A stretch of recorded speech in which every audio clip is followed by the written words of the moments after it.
آج نئی کہانی کے ساتھ چوری کی سزا۔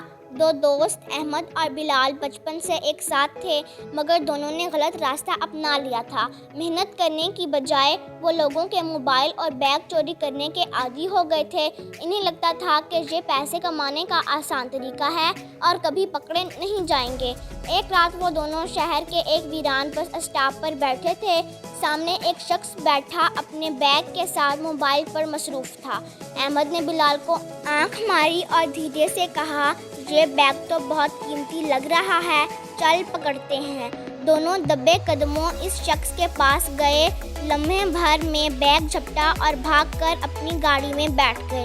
وہ دونوں خوش تھے کہ آج پھر آسانی سے شکار مل گیا۔ گاڑی تیز رفتار سے سڑک پر دوڑ رہی تھی، لیکن چند منٹ بعد اچانک احمد کی نظر بیگ پر پڑی۔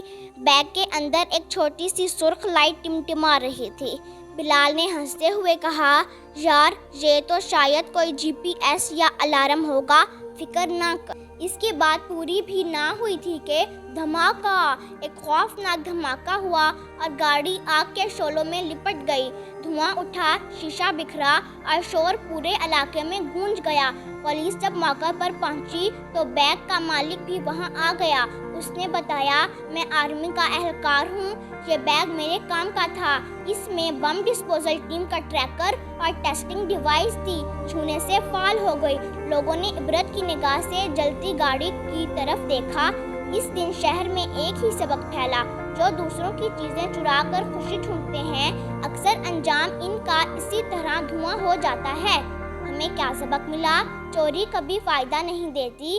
غلط راستہ انسان کو ہمیشہ تباہی اور بربادی کی طرف لے جاتا ہے۔